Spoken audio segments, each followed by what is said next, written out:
Get Hi, over here. I'm Jonathan Rogers, Game Director on Path of Exile 2, and welcome to GGG Live. Today we're going to show you an exclusive reveal for what's coming next for Path of Exile 2. Let's go. Twitch drops are enabled on today's live stream. Yep. So you'll be able to claim your Verdant Wilds dodge roll effect by following the instructions below.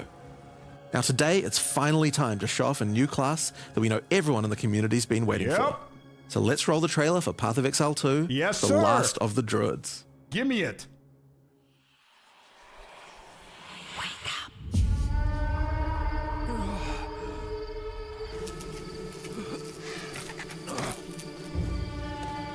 Let me know the volume, guys. Let me know the volume. Well, well. What have we got here then? You lost, fella? Hey, we're talking to you. I asked you a question.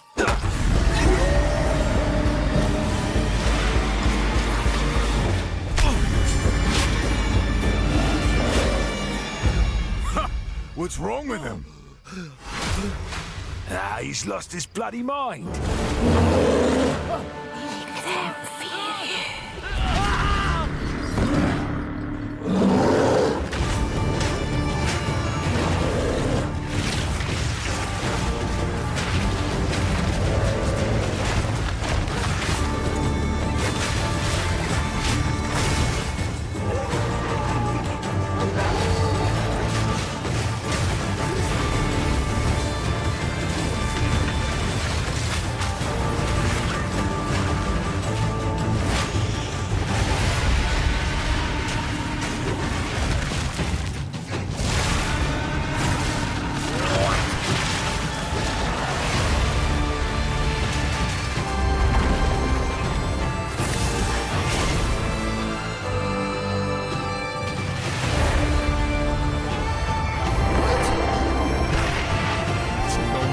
The dragon? The wyvern? Whatever that's called? I will find you, Eve. Holy... Now, as you can see, the Druid is a shape-shifting elemental spellcaster. After his fellow Druids were destroyed by the King in the Mists, the Druid lost his humanity in the forests of Ogham, where he wandered for years as a beast. Now, finally reawakened, he's determined to find his lost wife and regain his humanity. The Druid has been one of the hardest classes for us to design. As well as having human spells, he has 3 animal forms, and we wanted to make sure that there were interesting combos between all of them. The Druid is our first hybrid strength and intelligence class. Okay. That means he needs to have the ability to use spells and attacks.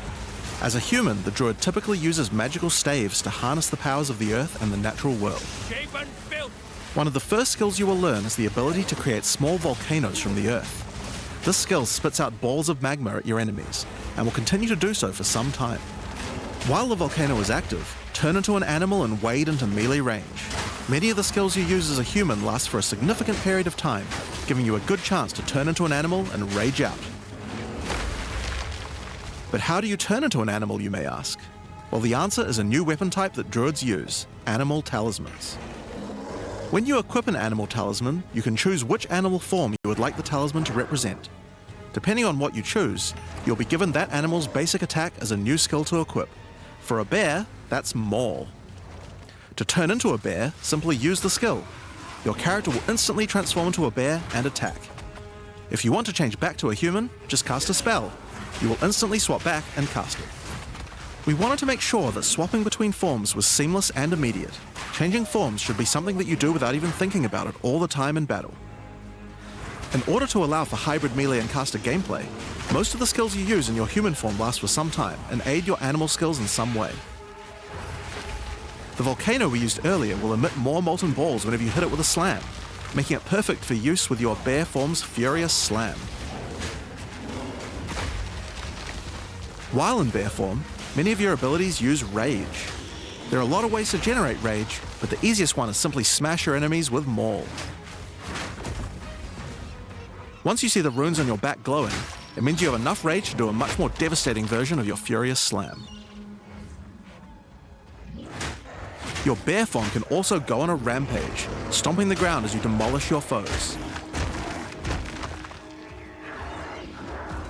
The more rage you have, the longer the rampage lasts, and doing it over a volcano makes it even better.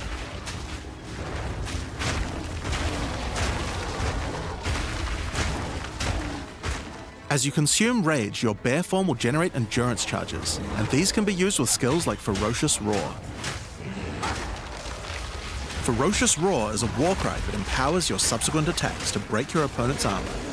The more endurance charges you have when you use it, the more empowered attacks you will gain. But Ferocious Roar has another special feature too. It's a meta gem that allows you to socket any Warcry gem from another class into it, giving you the ability to use these skills as a bear. Use the Warrior's Infernal Cry skill to make your enemies explode.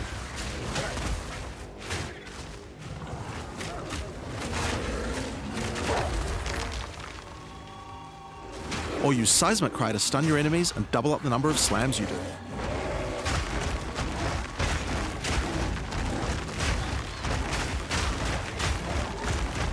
You can even use it with Ancestral Call, a skill that turns you into the fire god Cow. Ever wondered what the Karui god of war would look like if he was a bear? Well, wait no longer. Finally, build up enough rage and you can use one of the bear's ultimate abilities, Walking Calamity.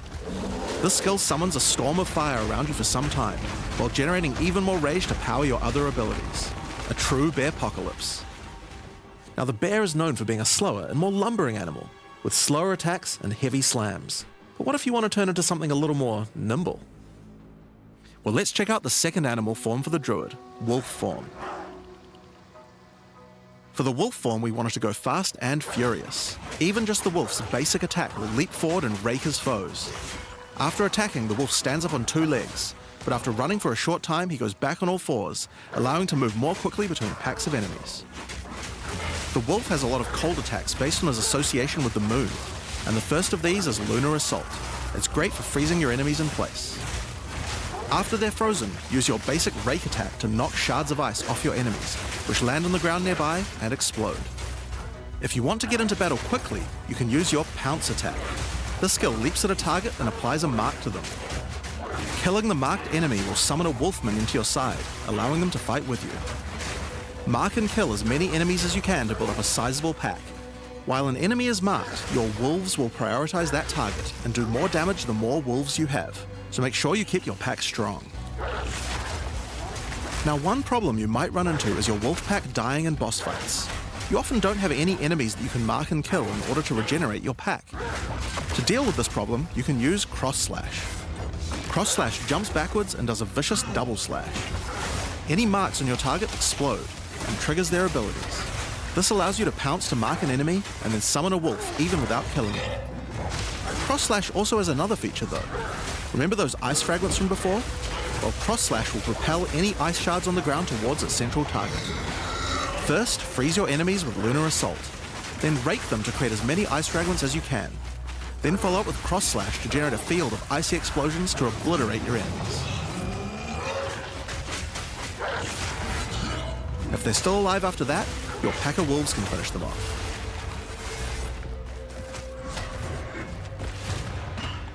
Just like with the bear's Raw skill earlier that allows you to use skills from other classes, Pounce is also a meta gem that you can socket mark skills from other classes into. So for example, you might want to try adding Freezing Mark from the Monk to Pounce. After pouncing at an enemy, Cross Slash to explode the mark and gain extra cold damage for a time. The Wolf has many other ways to go all in on cold though. Using the Arctic Howl Warcry will allow you to add cold damage and chilled ground to any slam, while buffing your pack of wolves as well. You can also use it to freeze enemies that are close to being frozen, making it much faster to use your other combos. Finally, the wolf also has the ability to call down the power of the moon to transform into an Arctic werewolf with Lunar Blessing. In this form, you move and attack more quickly and deal extra cold damage. Consuming Rage will extend the duration of your Arctic wolf form, so you could try a hybrid bear and wolf build if you want to utilize the skill to its full effect.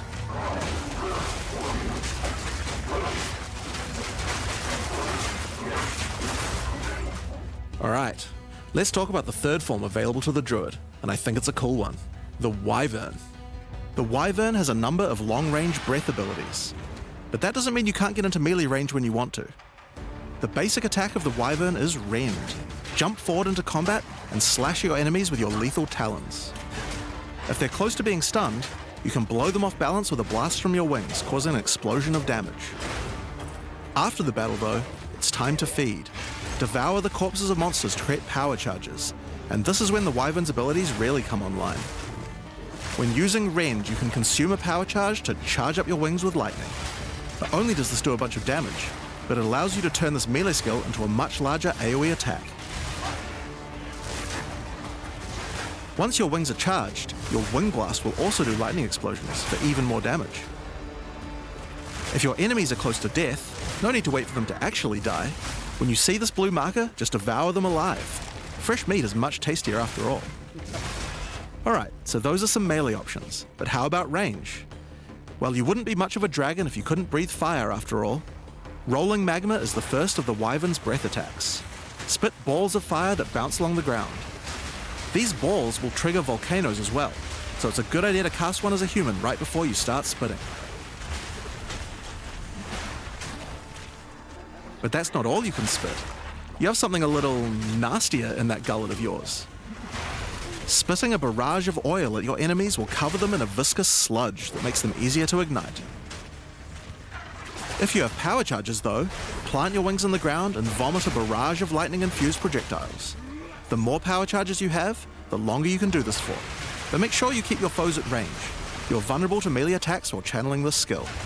In order to help with that, let's take a quick diversion back to some of your human abilities. As a Druid of Scoth, you have the ability to harness the power of nature to create entangling vines to slow down your enemies. Another of nature's punishments is the thunderstorm. Creating one of these will create periodic strikes of lightning from the sky, and will also make your enemies wet. Why is that useful? Well, of course, things that are wet are easier to shock. Use it with lightning damage from your Wyvern form to enhance your damage. Making things wet also makes them easier to freeze, so it works nicely with your wolf form as well. And you know what else likes water? Plants. Water your plants to give them various extra abilities. Use Lightning Storm with Entangle to make them last longer, and attach more vines to each enemy, slowing them further. Summon Thrashing Vines to slam at your enemies for a time. Any that are created in water will be larger and deal more damage. Now then, with our enemies sufficiently subdued with our plants, time to really lay into them with our lightning-infused barrage.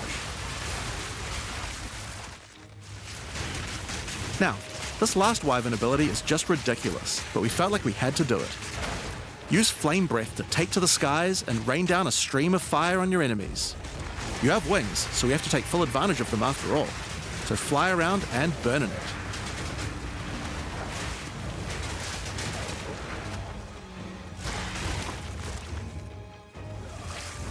Now there are a few other skills we didn't cover, but there's one in particular that I think will open up a lot of builds. Spell Totems.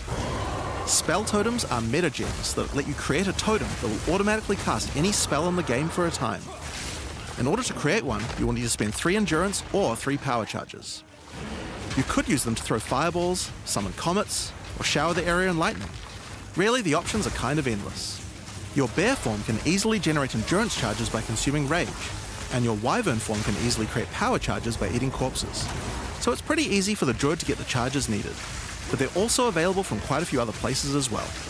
I'm sure we'll be seeing a lot of different spellcaster classes thinking about how best to take advantage of these. Now of course, along with a new class comes a bunch of new support gems. We've added over 30 new supports throughout the game, but I'll show you a few of the cooler ones here.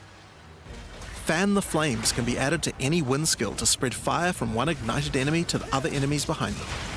It's great for the Wyvern's Wing Blast, but you can also use it on many other classes with wind skills, like the Twisters on the Huntress, or the Monk's Staggering Palm Projectiles. Accelerated Growth causes extra explosive plants to erupt from the ground whenever you grow plants with rain. And Advancing Storm changes storm skills like your Thunderstorm or Tornado to move across the battlefield. It's great for watering plants en masse, or to turn tornadoes into a real disaster by sucking up multiple ground effects as they travel along. And the Sorceress might like to use it with Firestorm as well. Echoing Cry causes your Warcry skills to echo. They will repeat a couple more times with a delay after you use them, giving you more empowered attacks. Use it for the druid's animal form Warcries, or on the warrior for a nice power boost. Grounding Shocks causes monsters you shock to turn into living Tesla coils, arcing lightning to nearby enemies. You could use it with your empowered wings for an extra damage boost, but it's also great with any other shocking skill. Try it out with Lightning Spear. It obviously needed more AoE clear. There's a whole pile more, but we'll leave those for you to discover. Now with a new class comes new ascendancy classes. Yes. The Druid will have 2 options for now, with a third being released later. The first class is the Shaman. Oh. The Shaman channels nature's elemental fury and can harness rage as a spellcaster, unifying his animalistic and magical tendencies. By allocating Druidic Champion, you gain spell damage the angrier you are, and with Furious Wellspring, you generate rage continuously and can spend it to empower your spells. With the knowledge of the Asmerian Magi, the Shaman can harness untapped power from runes and idols.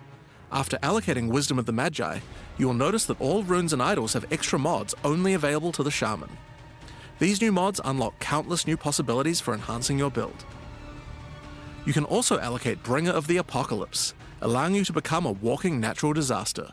After dealing enough elemental damage, storms of all elements rain around you, destroying all who would face nature's fury. There are other abilities for the Shaman, but I'll just show a few from each class for now. The other Druid ascendancy is the Oracle. The Oracle perfected the power of foresight and utilizes this in combat to gain massive advantage. When taking Fateful Vision, you will see visions of your future self using specific skills. If you decide to follow this path by using the skill yourself, it will do significantly more damage.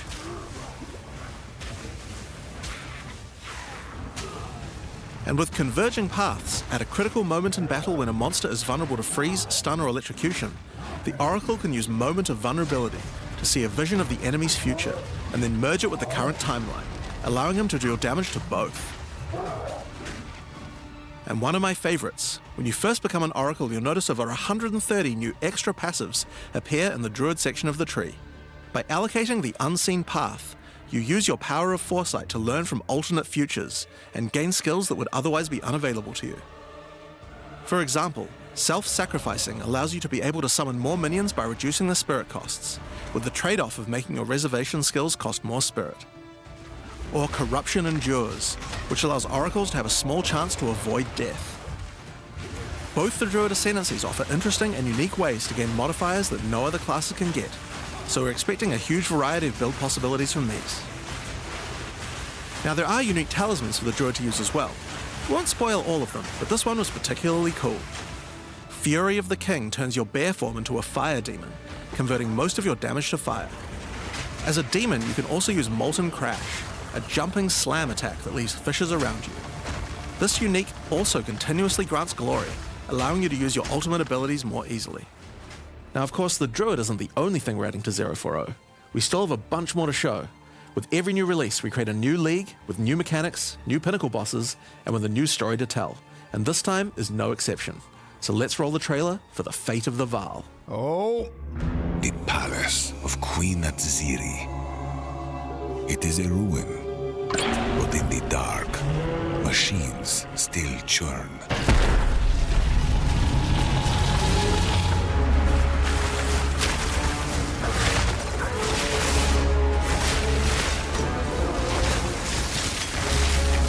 The temple has many functions, and with it, a chance to save the Vaal, a gateway through time.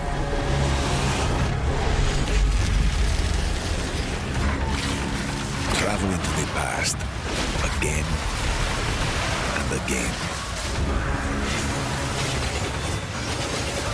Alter the temple, uncover its secrets.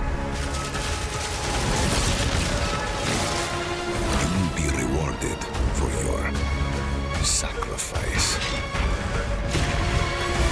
And somewhere in the deepest chamber, my queen awaits. I beg of you, hear me! The beast cannot give you what you desire! You may have studied it, Doriani, but you do not know it like I do. It adores me. Come now, give unto me your desire. At last, fulfill my soul.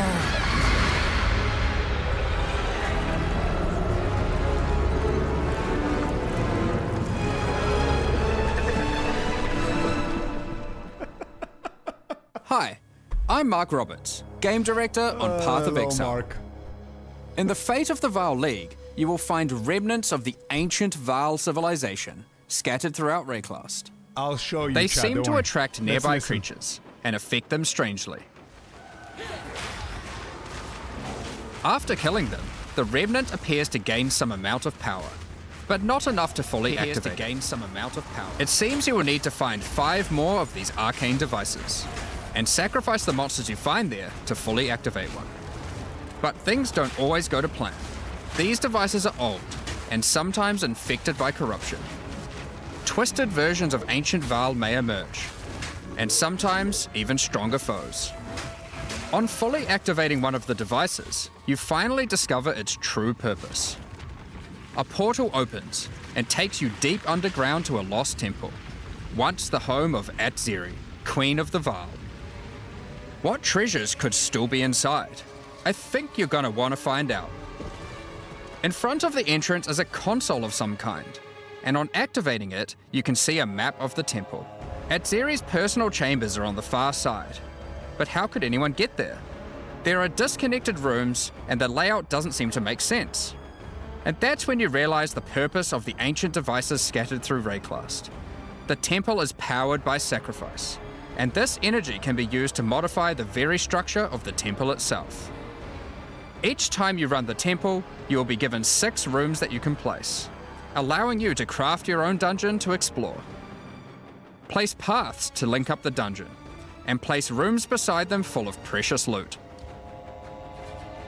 After you are happy with your choices, open the temple and discover the results of your efforts. Each room contains different challenges along with its rewards. On entering a room, the doors will slam shut behind you and you will need to face the encounter within. But choose wisely. It's important where you place the rooms to get maximum returns. For example, when placing a commander, you could just place it anywhere along an existing path, but a much better strategy is to place it next to a garrison of troops for him to command. With better leadership, the garrison will level up, making the monsters harder, but also more rewarding. Different rooms have different requirements for leveling up. For example, if you want to fully level up a smithy, you will need to supply it with golems from an adjacent golem works, and hook up a generator to the power network to supply it with power. After doing so, the golems will be powered up, making them much more dangerous. You don't need to memorize what interacts with what. When selecting a room, you will be shown the locations that will make other rooms level up, and exactly what effect it will have on the temple.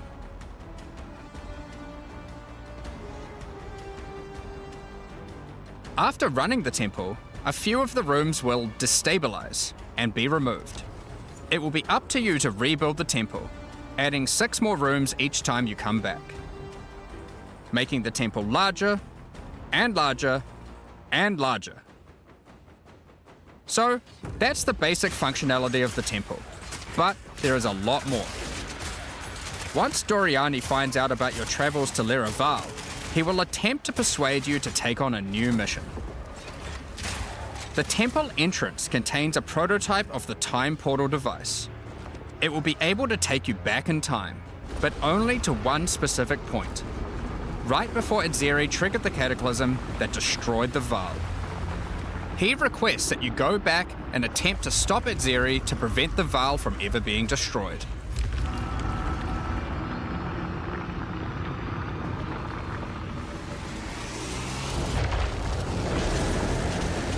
Atziri is on the far side of the temple, so you will need to expand the temple significantly to get to her.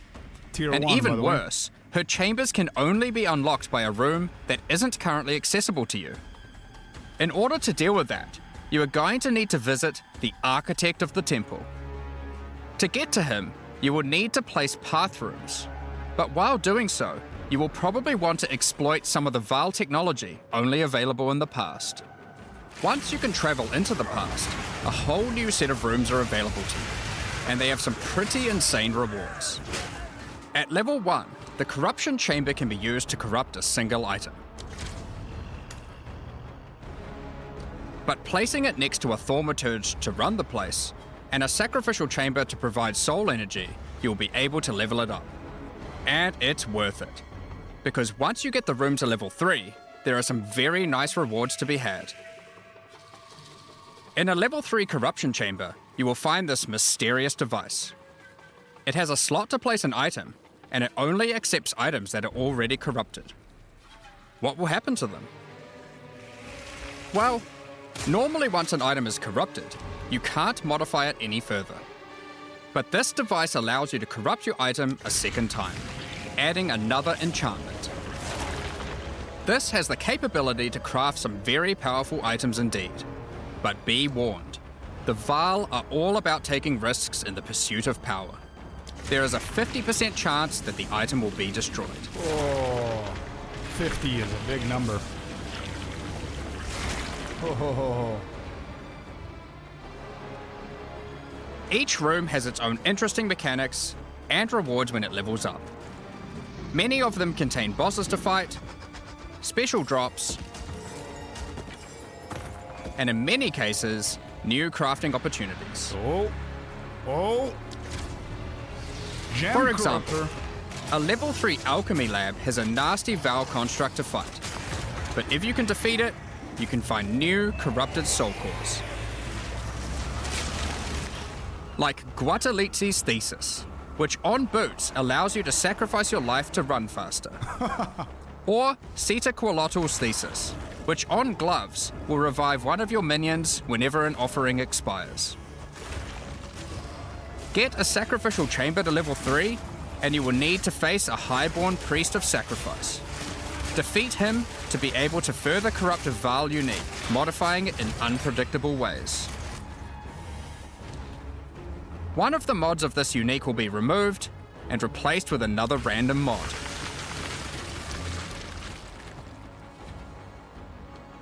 For example, this Soul Mantle. It gives you an additional totem, but lowers your totem's life and curses you when they die. By using the machine, this could result in a terrible item if you remove the good mod, but also some amazing items if you replace the downside. Now, one extra thing to mention about these Vaal crafting machines. You don't have to take the items you want to craft into the temple. If you don't have the item you want to craft with you at the time, then clicking this button will allow you to create a currency item instead, allowing you to do the craft later or trade it if you want. Now, there are all sorts of interesting rooms you can find in the temple, but the last one I want to show you today is the Flesh Surgeon. A Vaal Flesh Surgeon can be leveled up by placing him next to a high-level synth flesh lab.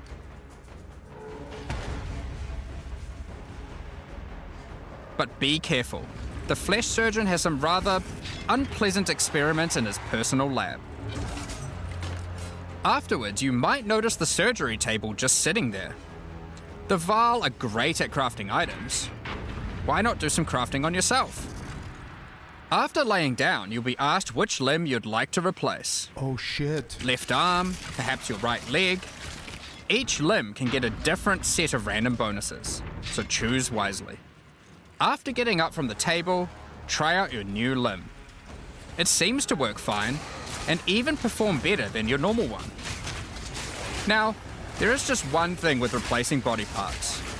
If you die and are resurrected, your body will return to its natural state. You might need to return to the Vaal Surgeons if you want another robot arm, and maybe get a better one next time. Some rooms, like the Commander, can give you a new type of reward. Medallions that can be used to manipulate the temple in other ways. Using a Quippalatl's medallion will allow you to artificially boost a room, even if it doesn't meet the normal requirements to level up. And a Huatalotli's medallion will stop rooms from destabilizing when you complete a temple, allowing you to guarantee getting a reward a second time. Great if you want to stock up on double corrupts. Now, with all that aside, time to face the Architect, and you will be in for a fight. Once defeated, you will find another console that can be used to modify the temple. But this one is special. It allows you to place new types of rooms with specific rewards. There are rooms with specific uniques, special runes, and currency. But also a few other, more niche crafting experiments. Like this one, that can extract the soccer balls back out of an item, at the cost of destroying it. Now, something really important is every league we release a significant amount of content for the in-game. In order to make sure that the Fate of the Val works well for late-game players, we've added many mechanics to make sure that you can scale the difficulty and rewards to match. Okay. Getting some rooms to level 3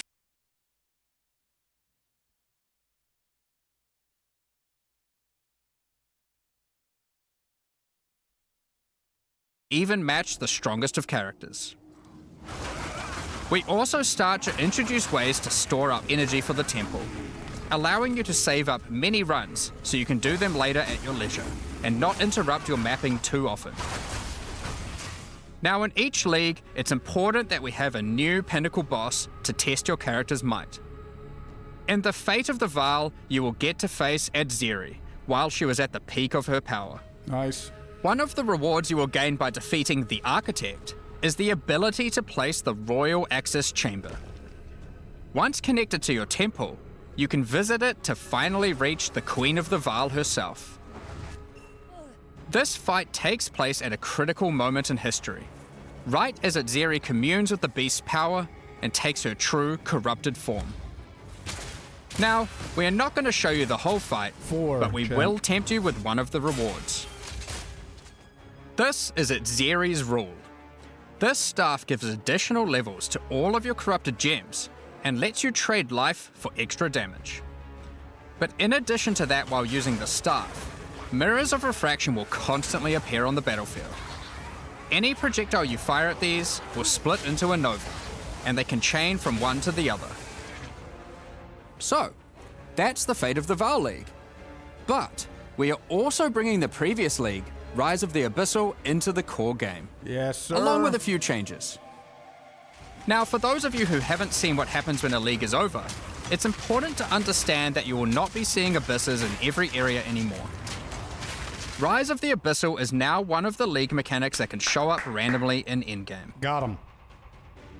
If you want to specialize in running abysses, there is now a tablet that will allow you to add them to any map you run. You can also craft the tablet to add abyss-specific mods to enhance how they function. Now that Abyss is core, it also needs its own Atlas tree. I'm 3 for 3 with the You Abyssals. can gain your first points by completing an Abyss. Yep. But there are more available for doing depths and killing certain bosses. And there are a bunch of different options. You might just want more monsters and bosses. Yep. But you can also make finishing an Abyss have a chance to overrun a nearby map with the Abyssal. Or make your Waystone modifiers also apply to Abyssal depths. You could specialize in the interaction with other leagues, or specialize in a specific Abyssal faction. One of the important elements that we have heard loud and clear is that needing to do Abyss crafting on Waystones is quite annoying. So, we have removed that. In fact, we have removed instilling from Waystones as well. Yes, dude! This mechanic felt mandatory on maps because it boosted the value of all other content. But it was both annoying to do and resulted in a lot of visual clutter. Instead, we are bringing back some of that power on tablets, which you don't need to craft nearly as often, since they last for 10 maps each. Okay. Once you defeat the Arbiter of Ash, you will be able to upgrade tablets to a rare with 4 mods using regular currency. Oh. Even this isn't enough to fully bring back the power you could have gotten from instilling. True. So we have also buffed the bonuses that tablets give. Going forward, we're not going to be adding any more crafting directly to Waystones outside of the basic currency because it adds too much micromanagement. But on that note, Fate of the Val does bring the ability to corrupt your tablets, hoping to get one of many different random outcomes. Now, with regard to Delirium Fog, even though you shouldn't have to have it on every map anymore, we still did want to make it less visually annoying. Delirium Fog has been toned down significantly, so you won't feel like you're just playing in a sea of grey. Another big source of problems in the endgame is the feeling of getting overwhelmed with monsters. In 031, we reduced the number of monsters in early endgame in order to help with this, but still scaled up the number of monsters to previous levels by the time you got to tier 15. Well, after letting this simmer for a while, we are still getting this kind of feedback. So we are no longer going to scale up the number of monsters you go as you get deeper into the endgame.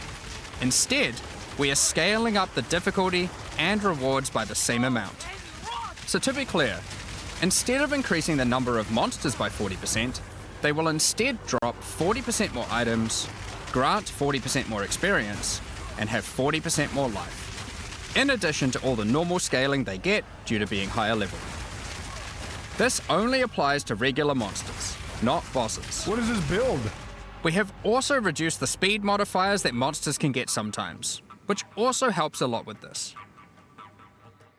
Now, we did have a large amount of content for endgame planned for 040, but unfortunately we just didn't get time to finish it. The scope was a bit too large, and so we'll need to wait until 050 for that. But rest assured, there will be a ton of upgrades for the existing leagues, as well as new pinnacle bosses, and a significant overhaul to the Atlas passive tree coming soon. Now, another problem that becomes a much bigger issue in the endgame is game performance. Here we go. And we have done a lot of work here. The primary issue is CPU load. And to address that, a lot of things have been optimized. Okay. And we have done a lot of work to take advantage of more of your CPU cores. You should see frame rates of at least 25% higher, and a lot less bad frame spikes during gameplay. It does make quite a big difference, especially on consoles. A lot more work in this area is ongoing, and you will continue to see performance improvements over the next few months. Yes, dude. Good job. Of course, another important area is game balance, and we have made a lot of changes. Yep. Now, most of these we will save for the patch notes, but I'll do a quick summary of some of the numbers. Hit us. As well as adding 11 new unique items, we have rebalanced dozens of others that are not currently used very often. We've also done a pass over lineage supports. 21 of them have been rebalanced, as well as adding 9 more. Alongside the 2 new Druid ascendancies, we have made balance changes to almost all the others, Okay. with some of them getting a grander rebalance, such as the Smith of Katava. Okay. Alongside the 20 plus new Druid skills, we've also rebalanced 90 other active skills across all the different classes. And to top it all off, there are also over 250 new passive skills added to the passive tree. Oh my god. These changes should go a long way to increase the viability of many more skills, uniques, and overall build variety that can tackle our most challenging content. Where are the other ascendancies? Next up, we're going to be talking about our new supporter packs. Today, we're launching 2 new series of supporter packs, the Precursor and Kalgurin packs. Each tier contains the pack's full face value in points, alongside several exclusive microtransactions. As always, the microtransactions in these packs are purely cosmetic and do not affect your character's power or progression in any way. The Precursor series of supporter packs contains 6 exclusive microtransactions. First up, the Marble Statue character effect. Once you finally stay still for a moment, a podium rises up out of the ground to immortalize you, turning your skin to marble. When you next move, the stone crumbles around you. The Precursors had mastery over gravity manipulation. So too can you, now with the Gravity Well portal.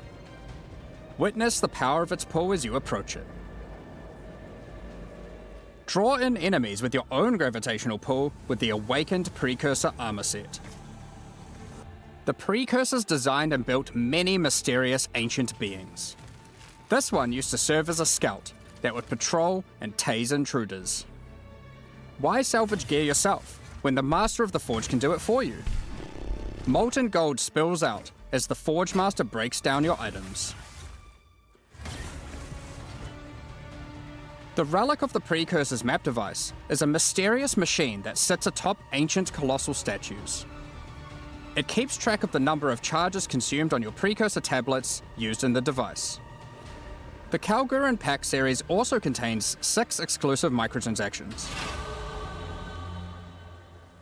The Kalgurans had astounding skill in astronomy, being able to track cosmic events with absolute precision. Harnessing that skill, with the Astronomer's Level Up effect equipped, you too can now see exactly how long it took you to level up as it outputs the time in chat. The time taken to reach your last 3 levels is also displayed on the item, so you can link it when you have a time This your is prowess. actually pretty cool. Crush unique enemies by unleashing the wrath of the lost Kalguran fleet, led formerly by Captain Heartland himself. A Kalguran seafarer needs armor fit for the treacherous seas of Rayclast. This set has you covered with the classic tricorn and, of course, a peg leg. The Lost Treasure weapon skins top off your appearance of a true raider of the seas. These gilded weapons can be applied to wands, two-hand maces, and shields. After a long day of plundering loot, retreat to the Kraken's Cove hideout, a home of some of the most deadly, ocean-dwelling creatures in Rayclast. Many ships have met their demise here. What better to accompany you in Kraken's Cove than a kraken itself? Replace your stash with a dormant kraken waiting for its prey.